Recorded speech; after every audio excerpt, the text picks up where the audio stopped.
What is this idiom? I'm going to start taking names and... There is some idiom that starts out like, I'm going to start taking names and... I can't remember the rest of it. What is it and when is it used?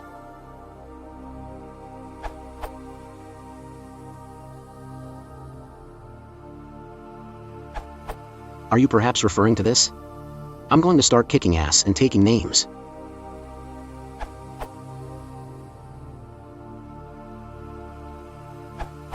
Kicking posteriors and taking names.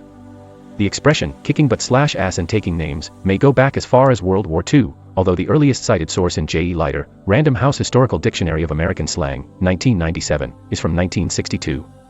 Here is the relevant part of Leiter's entry. Kick ass, or, euphemistically, but or tail, 1. Esp mil, etari, to enforce one's authority or otherwise enforce oneself mercilessly or pugnaciously. Also, prob the originally sense, to subdue others by beatings, hence, to play the bully, in phr kick ass and take names to do so with great determination or success. Also used figure, usually considered vulgar. The two earliest citations in Leiter are 1962 Killens heard the thunder 44, ref. To World War II, them Japs are kicking asses and taking names, in the Pacific. And 1968 Mars Marine Machine 29, the juniors take the role of bad guys, kicking ass and taking names, in drill instructor parlance. Somewhat surprisingly, Google Book search results don't record a match for any version of this phrase until 1975 and 1976, when two instances occur. From U.S. Department of the Army, Soldiers, Volume 30, 1975, combined snippets. Lessons learned. Later, the lanky ex-Marine says of IMA, Institute for Military Assistance, when I first got out here I didn't know what civil affairs or psychological operations was. I just had to sit back and say to these guys, tell me what you can do for me, and they've really taught me a lot. Charlie Company Commander. Captain Lewis Curl expresses what he learned more bluntly, you can't go into an area, kick ass, and take names. In a guerrilla situation you can't get anywhere without the support of the people. And I've gotten that support through my PSYOPs and CA people. And from U.S. Federal Railroad Administration, Proceedings of the 1976 Conference, Employee Assistance Programs, An Alternative to Tragedy. Basically, our supervisors are very short in understanding their responsibilities and the procedures that are available to them to handle people problems. So, by going through the system with management seminars and talking to supervisors, we've been able to upgrade their ability to work with people. That is the weakest link that I've detected in our system with management. They know how to move trains, and they know how to kick rears and take names, but in working with people effectively, they're pretty short. The program is humanitarian, and it's good public relations, contrary to the beliefs of most companies. It's good PR. So it seems that kick ass and take names originated in US military slang, either in World War II or within 17 years after it, and that it became standard lingo during the Vietnam War and spread into civilian culture from there. Taking names and numbers, or addresses. A different wording that the op may have had in mind is the phrase, taking names and numbers, or addresses. This phrase goes back much farther than does kicking ass and taking names, but it has a fairly literal meaning, and I'm not at all sure that it qualifies as an idiom rather than as a common or set phrase. The two earliest matches that a Google Book search produces for this phrase are from 1879 and 1880. From deposition of J. M. Freeman, Jr., February 14, 1879, in papers in the case of Mackey v. O'Connor, May 7, 1880.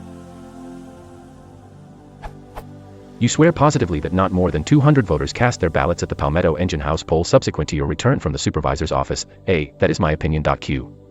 Do you know that from positive knowledge? A. I know it from the manner in which they were voting. Q. You did not take names and numbers subsequent to your return. A. I did not. And from debates of the Constitution Act Alteration Bill, in Australian Parliamentary Debates, Session 1880, June 3, 1880. Mr. Walker. The new council will represent 2/3 of the people of the country. When I offered myself for Richmond at the last election, I came before a great many of the people as a comparative stranger, and it was therefore necessary that I should send what I may call my election program by post to every elector, taking names and addresses from the electoral roll. Conclusions. The liveliest idiomatic expression involving taking names that I'm aware of is kicking ass and taking names, an expression that may have originated in the 1940s and certainly existed by 1962. In military use, the sense of the phrase is that soldiers subjected to such treatment are punished first by being manhandled in the traditional Sergeant Snorkel versus Beetle Bailey manner and second by being written up for formal demerits in a report that goes up the chain of command. A different taking names wording that is sometimes heard is taking names and numbers, or addresses. It is a fairly straightforward set phrase that means simply obtaining contact information, that is, names and addresses, from people for some record-keeping purpose.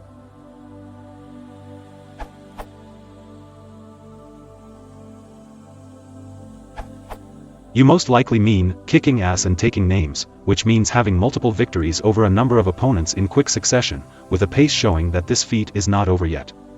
Kicking ass means completely conquering an opponent, usually to a humiliating level, basically kicking their ass. On the other hand, taking names refers to marking a number of individuals which have not been beaten yet, to be beaten later. It derives from the mafia, as taking names of future victims helps in finding more information and keeping track of them. If that's not exactly what you were searching for, a deviation is kicking ass in the morning and taking names in the evening.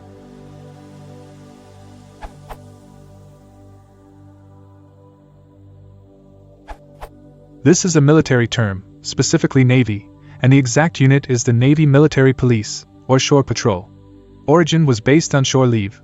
It is the job of the SP to patrol and manage crimes and other behavioral problems of naval personnel, preferably before they happen but to deal with them effectively when they do happen. After a fight, the SP will sequester the ringleaders and confiscate their ID cards long enough to make official note of who they are.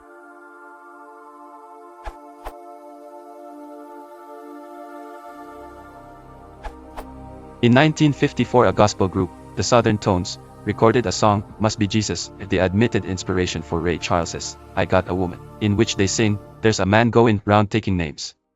Leads one to believe this phrase existed prior in common parlance.